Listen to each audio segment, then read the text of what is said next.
A single gunshot echoed through the Montana Territory Valley on that fateful autumn evening in 1878, forever changing the lives of 18-year-old Lily Summers and her 12-year-old sister, Abigail.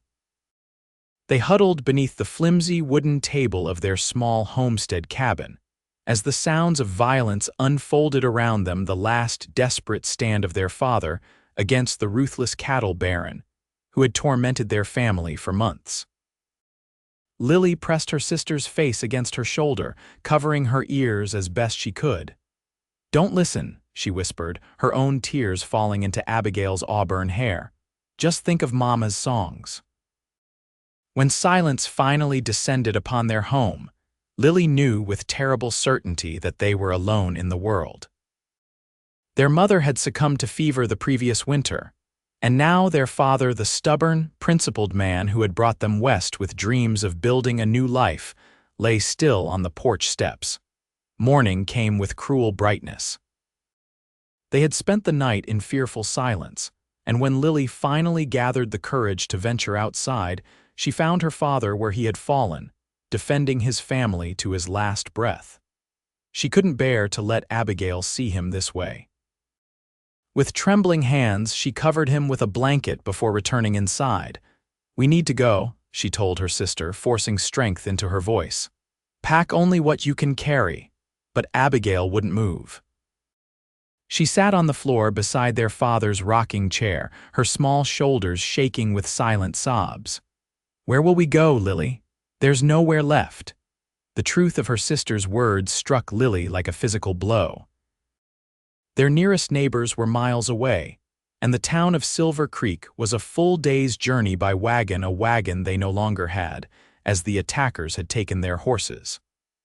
The vastness of the Montana wilderness suddenly seemed to close in around them, hostile and unforgiving.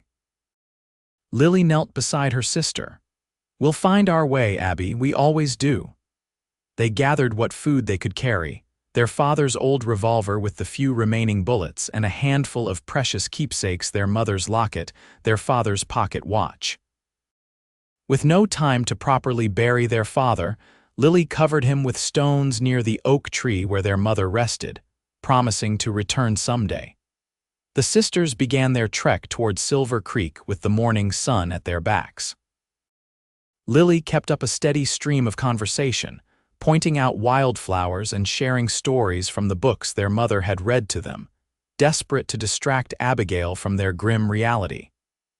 But as the day wore on and the mountain paths grew steeper, even Lily's determination began to waver. By late afternoon, exhaustion and hunger had taken their toll. When they reached a small stream, Lily suggested they rest. Abigail collapsed on the bank, her small face pale with fatigue. As Lily dampened her handkerchief to cool her sister's forehead, she noticed Abigail's shoes were worn through, her feet blistered and bleeding. "Oh, Abby," she whispered, her composure finally cracking. She gathered her sister into her arms, and together they wept for their parents, for their lost home, for the uncertain future that stretched before them. "I don't want to be alone," Abigail cried, her voice small and broken. "I'm scared, Lily." "You have me," Lily assured her, though she felt far from certain herself. "We have each other." As the sisters clung to one another, the sound of approaching hoofbeats cut through their grief. Lily reached for their father's revolver, positioning herself in front of Abigail. Her heart pounded as she raised the weapon with shaking hands. A tall figure on horseback emerged from the trees, silhouetted against the setting sun. He reined in his horse when he spotted them, raising one hand in a gesture of peace.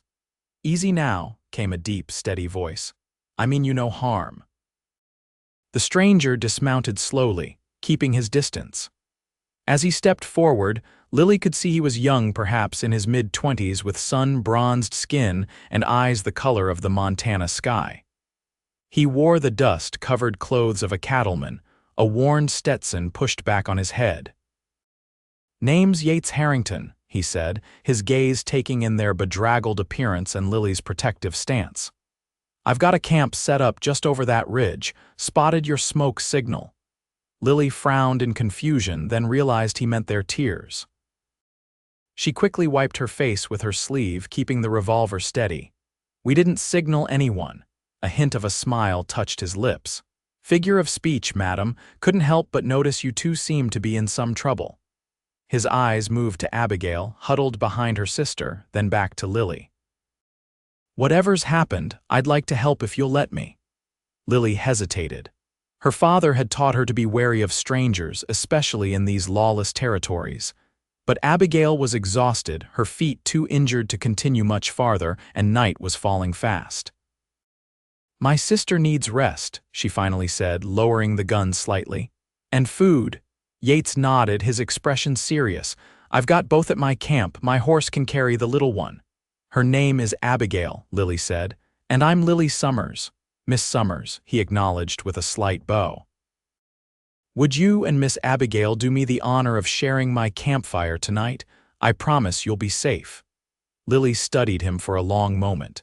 There was something in his eyes, a steadiness, a kindness that reminded her of her father. With few options and Abigail's condition worsening, she made her decision.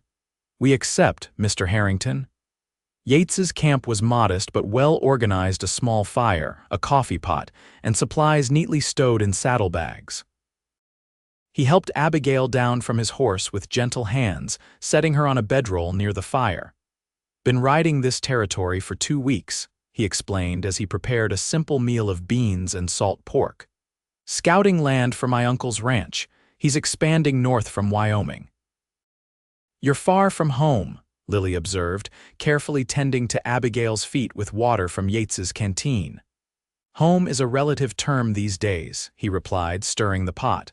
"Lost my parents to cholera when I was 14.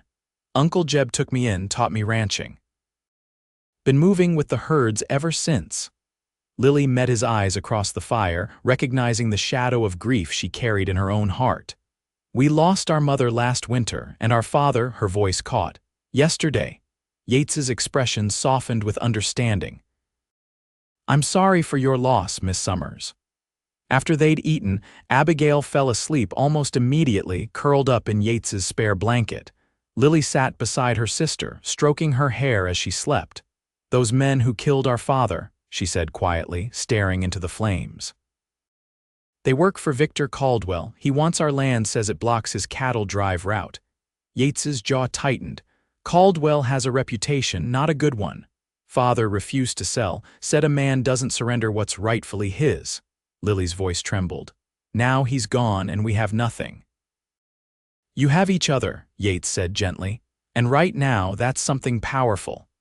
Lily looked down at her sleeping sister and whispered, "But for how long? Where can we go? What will become of us?" Across the fire, Yates watched the young woman's shoulders tremble with the weight of her responsibility. In the flickering light, he could see both the girl she still was, and the woman's circumstances were forcing her to become. Something stirred in him, a protectiveness he hadn't felt before. "Silver Creek has a sheriff," he said thoughtfully. "Man named Donovan, straight shooter from what I've heard. We could seek justice for your father." Lily shook her head, fear flashing in her eyes. "Caldwell owns half the county." Even if this sheriff wanted to help, he couldn't stand against Caldwell's men. Yates fell silent, considering. Finally, he said, "My uncle's new property is beyond Caldwell's reach. There's a small cabin there was meant for me to oversee the northern section. It's not much, but it would be shelter while you figure things out." Lily's eyes widened. "Why would you do that for strangers?" Yates poked at the fire, sending sparks dancing upward. "Someone did it for me once." "Besides," he added with a half-smile, "my uncle's always saying I need civilizing influence out there." The next morning they set out at dawn. Abigail rode double with Yates while Lily walked alongside. As they traveled, Yates pointed out landmarks, teaching them to read the territory as he'd been taught. "That rock formation looks like a sleeping bear," Abigail remarked, her spirits lifted by the adventure of riding horseback. "Good eye," Yates commended. "Landmarks like that will help you find your way if you're ever lost." Lily watched their interaction with cautious gratitude. After the horrors of recent days, Abigail's smile was like water in the desert. Still, She couldn't shake the feeling that accepting Yates's help might be exchanging one form of vulnerability for another. When they stopped to rest in a sheltered valley, Lily pulled Yates aside. "Mr. Harrington, I appreciate your kindness, but I need to understand your intentions. My sister and I have nothing to offer in return for your help." Yates looked startled, then understanding dawned in his eyes. "Miss Summers, I expect nothing in return. You have my word as a man who was once an orphan himself. My only intention is to see you and your sister safely situated." The sincerity in his voice eased something in Lily's chest. "Thank you," she said simply.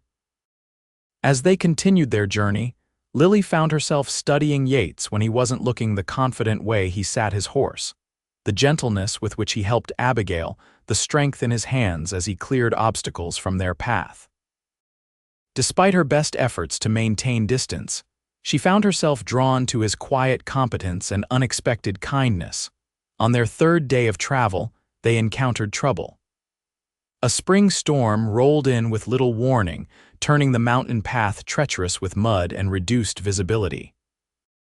Yates led them to an abandoned trapper's cabin just as the worst of the deluge hit. "Not exactly the Fairmont Hotel," he apologized, shaking water from his hat as they huddled inside the single-room structure. "But it's shelter." The cabin was dusty but sound, with a small fireplace and crude furnishings. While Yates gathered wood for a fire, Lily and Abigail swept away cobwebs and spread their damp belongings to dry. "I like Mr. Harrington," Abigail confided as they worked.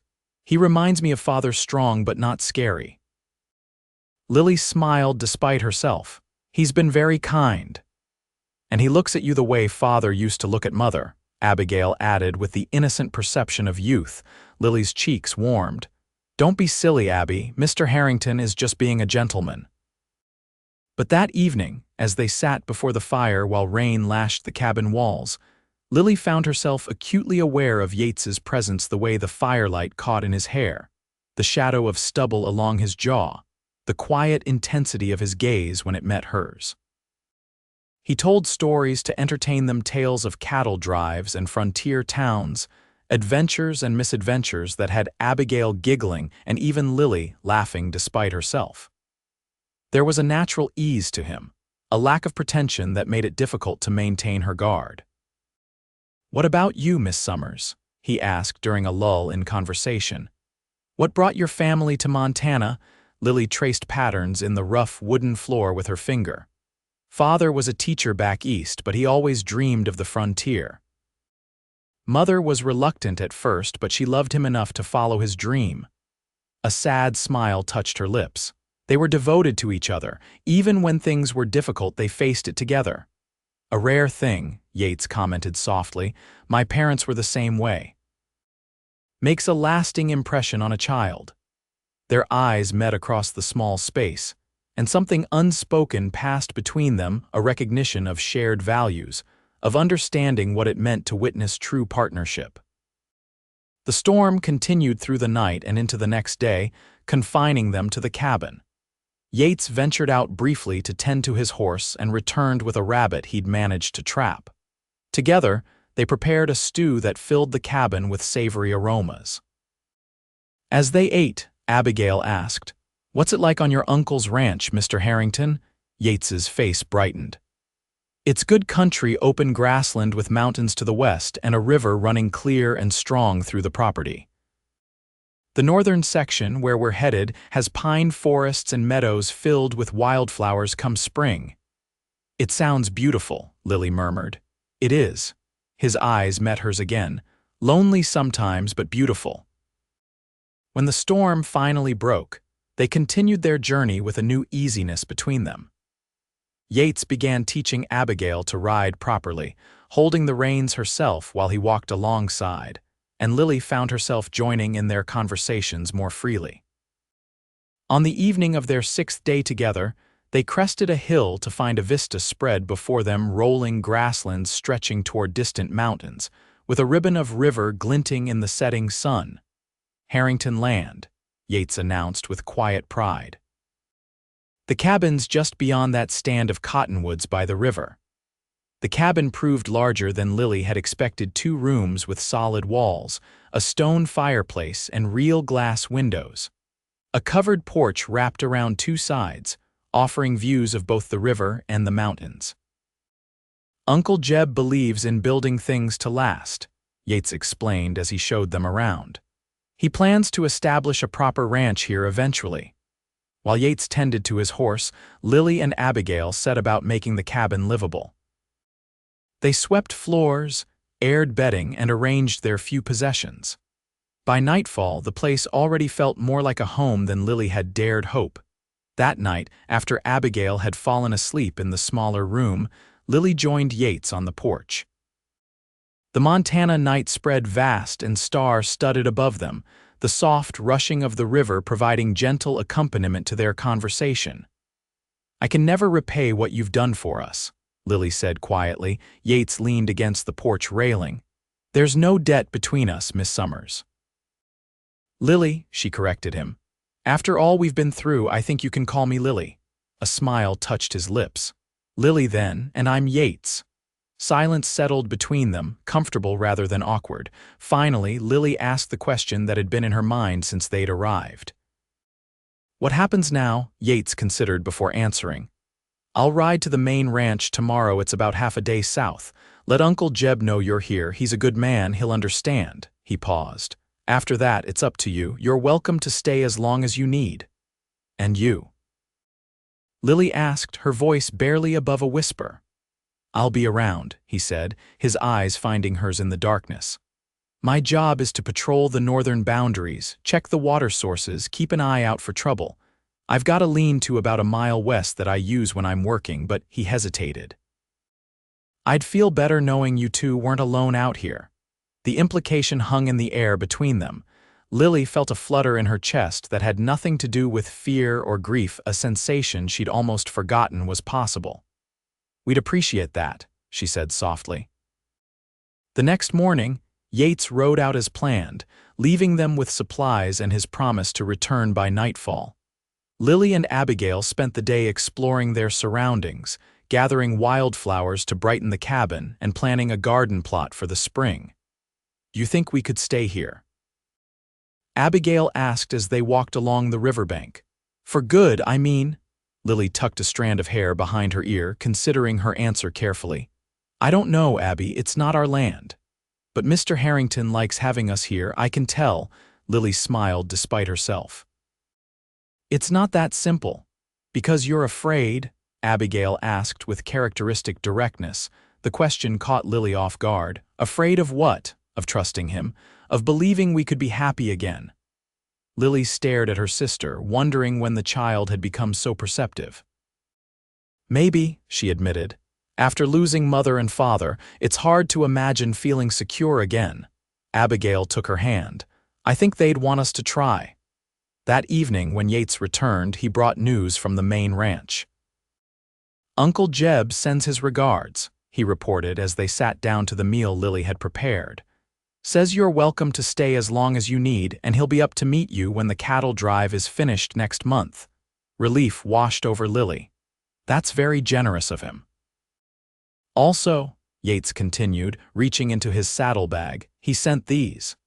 He produced a package wrapped in brown paper. Said every home needs proper books. Inside were 3 volumes, a collection of Shakespeare's works, a book of American poetry, and a practical guide to frontier gardening. Abigail exclaimed over the colorful plates in the gardening book, while Lily ran her fingers reverently over the leather-bound Shakespeare. "Your uncle is a remarkable man," she said. Yates smiled. "He believes education shouldn't stop just because you've moved west. Says civilization follows books and women in that order." The following weeks established a rhythm to their days. Yates would ride out in the mornings to check the property but return by evening. Lily and Abigail made the cabin truly habitable, sewing curtains from fabric Yates brought from town, planting the beginnings of a garden, collecting wild berries and herbs from the surrounding woods. Lily found herself watching for Yates's return each day, her heart quickening at the sound of hoofbeats approaching. Their evenings took on a comfortable routine: shared meals, stories by the fire, Yates teaching Abigail to play checkers with pieces he'd carved himself. As May turned to June, wildflowers carpeted the meadows around the cabin. One evening, Yates returned with a small packet of seeds and a wooden flute. "What's this?" Lily asked as he presented them to her. "Morning glories," he explained, nodding to the seeds. "Thought they might look nice climbing the porch posts." He held up the flute almost shyly. "And this well, I remembered you saying your mother used to sing, thought music might be something you miss." Touched by his thoughtfulness, Lily impulsively reached for his hand. "Thank you for everything." Their fingers remained linked longer than necessary, the contact sending warmth through Lily's arm. When they finally separated, something had shifted between them, an acknowledgement of feelings that had been growing since that first meeting by the stream.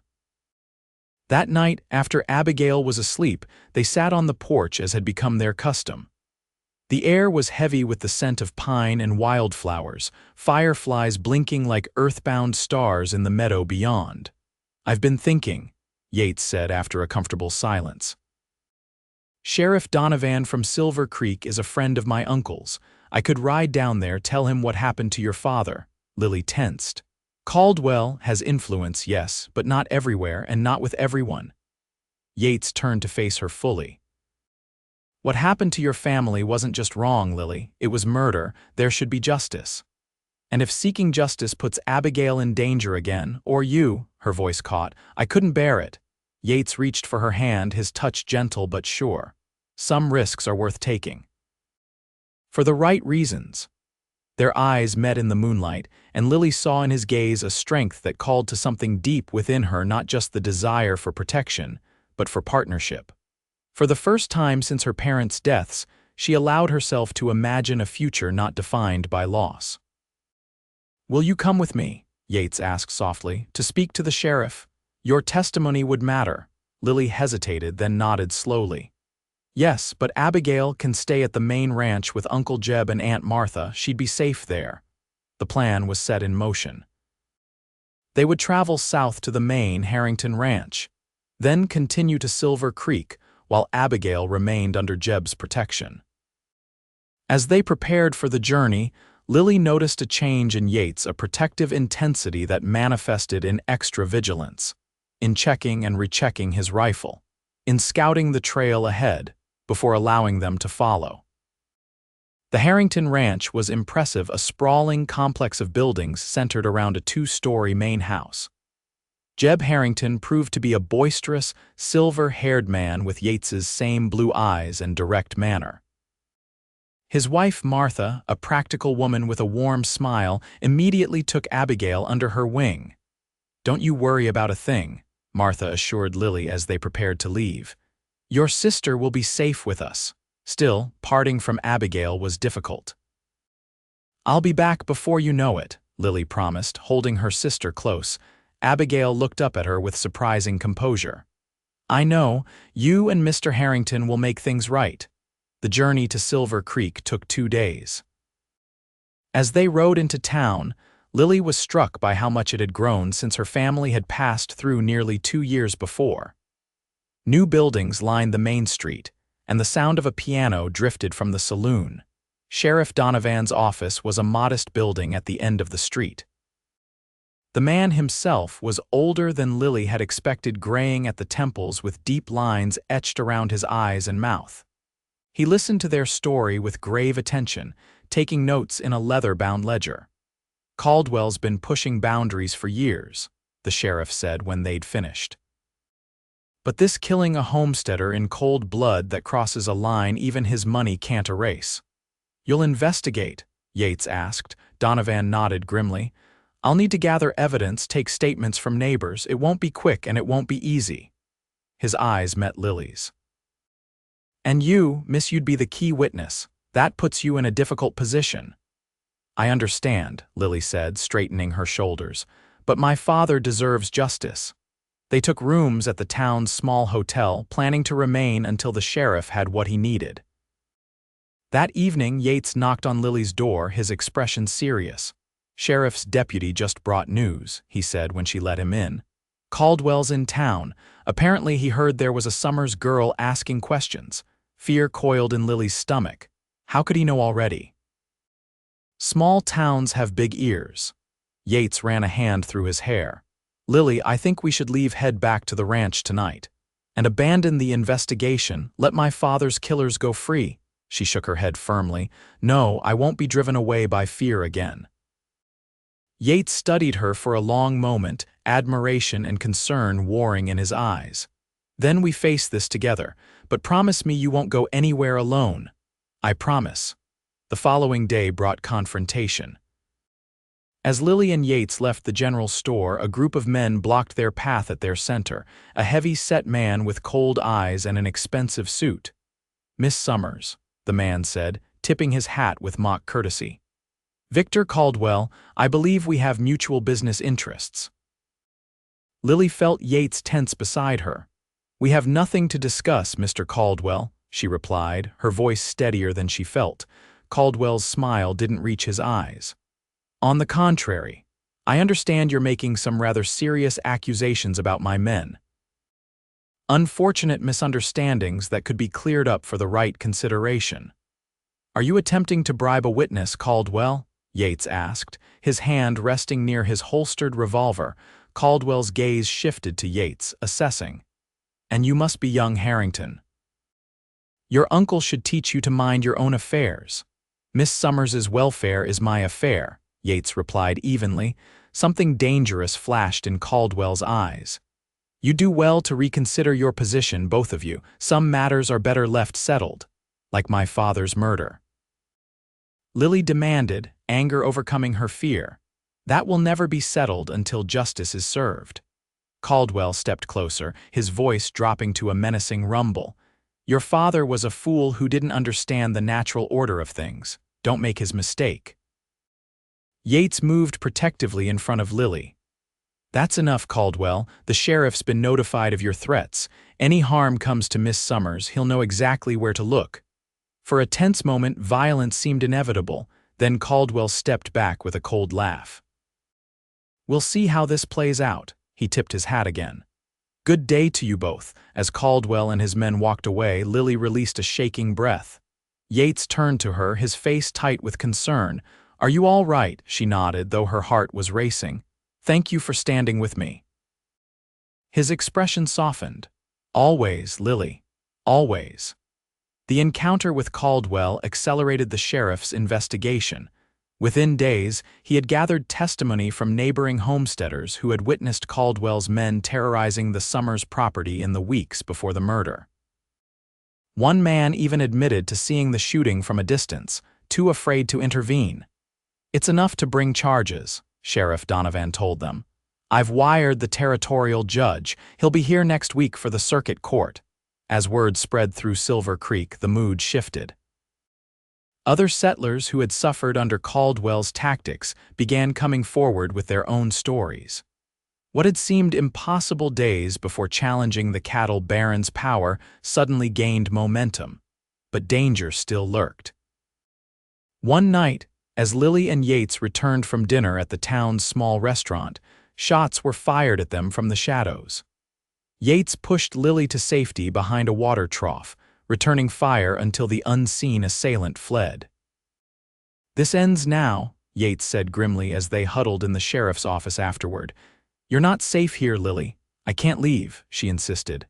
Not when we're so close to justice. Sheriff Donovan rubbed his mustache thoughtfully. There might be another way. Judge Parker arrives tomorrow. We could take your deposition officially, under oath, and have it sealed for the trial. That way, you could return to the safety of the Harrington Ranch while still providing your testimony. Lily looked to Yates, who nodded his agreement. It would be safer for everyone. The following morning, Lily gave her testimony in the sheriff's office, with the circuit judge presiding and a court clerk recording every word. She described the night of her father's murder in painful detail, the threats that had preceded it, the shots in the darkness, finding her father's body on their porch steps. I swear before God that everything I've said is true, she concluded, her voice steady despite the tears in her eyes. Judge Parker, a stern man with intelligent eyes, thanked her for her courage. Justice will be served, Miss Summers. You have my word." As they prepared to leave town, Sheriff Donovan pulled Yates aside. "Caldwell won't take this lying down. Watch your backs until this is over." Yates nodded grimly. "We will." The return journey to the Harrington ranch was tense, both of them watching for signs of pursuit. They traveled at night when possible, avoiding the main trails. By the time they reached the safety of the ranch, exhaustion had taken its toll on both of them. Abigail's joyful reunion with her sister lightened the mood. She had thrived during her stay, following Martha Harrington around the kitchen and garden, learning to make bread and preserve vegetables. "Aunt Martha says I have a natural talent for cooking," she announced proudly. Lily smiled, touched by her sister's use of the familial term. "Does she now?" That evening, after Abigail was asleep, Lily found Yates on the porch of the main house, staring out at the darkened ranch yard. "Thank you," she said simply, joining him at the railing. He turned to her, his face solemn in the lamplight from the window. "For what?" "For believing in justice, for standing beside me when others wouldn't." She stepped closer. "For keeping your promise that we wouldn't be alone." Something shifted in his expression, a softening, a surrender to feelings long held in check. "Lily," he said, her name like a prayer on his lips. "These past weeks, having you and Abigail at the cabin, building something together, it's been more than I ever thought possible." Her heart quickened. "For me too." He took her hand, his thumb tracing gentle circles on her palm. "When this is over, when Caldwell is brought to justice, would you consider staying, not out of necessity but because you want to?" Lily looked up at him, seeing in his eyes everything she'd come to admire: his integrity, his strength, his kindness. "I would," she whispered. "Very much." Slowly, giving her every chance to pull away, Yates leaned down and pressed his lips to hers. The kiss was gentle at first, then deepened with shared longing and the promise of a future together. When they finally parted, both were breathless. "I think I've been falling in love with you since the day I found you by that stream," Yates admitted, his forehead resting against hers. Lily smiled through tears of happiness. "And I with you, Yates Harrington." 2 weeks later, word reached the ranch that justice had indeed been served. Caldwell and 2 of his men had been convicted of murder and sentenced to hang. The remainder of his operation was being dismantled, his ill-gotten lands returned to the territory for legitimate settlement. "It's really over," Lily said wonderingly as she read the sheriff's letter. "Father can rest in peace now."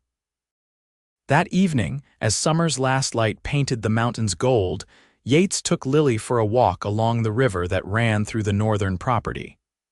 At a bend where wildflowers grew in profusion, he stopped and took both her hands in his. "I've been thinking about the future," he said. "Uncle Jeb has offered to deed the northern section to me, including the cabin and the surrounding 100 acres. Lily's eyes widened. "Yates, that's wonderful." He nodded, his expression a mix of hope and nervousness. "It is, but a home needs more than just land and timber to make it complete." Reaching into his pocket, he withdrew a small circle of gold, a simple band that caught the evening light. "It needs love, partnership, family." Lily's breath caught as he knelt before her. "Lily Summers, I promise you'll never be alone again, you or Abigail. Would you do me the honor of becoming my wife? Of building a life together on this land?" Tears of joy spilled down Lily's cheeks as she pulled him to his feet. "Yes," she whispered against his lips. "Yes, Yates Harrington, I will." Their kiss sealed the promise not just of marriage, but of healing, of new beginnings forged from tragedy, of a love that had found its way through grief to hope. 1 year later, the cabin by the river had transformed. A second room had been added, the garden flourished with vegetables and flowers, and a small corral housed their growing collection of horses. Abigail, now 13, had become an accomplished rider under Yates's tutelage and was thriving in her studies with books supplied regularly by Uncle Jeb. On a perfect autumn evening, Lily stood on the porch, her hand resting on the gentle swell of her belly where their child grew. Behind her, she heard Yates's footsteps and turned with a smile as his arms encircled her. "Happy," he murmured against her hair. "Completely." she answered, leaning into his embrace. From inside came the sound of Abigail practicing on the wooden flute Yates had given Lily a simple melody that filled their home with music once again. As the sun set over the Montana wilderness that had once seemed so hostile, Lily reflected on the journey that had brought them here, from orphaned girls crying beside a stream to a family bound by love and promise. The path had been marked by loss and danger, but also by courage, justice, and ultimately, the fulfillment of a cowboy's heartfelt vow. They would never be alone again.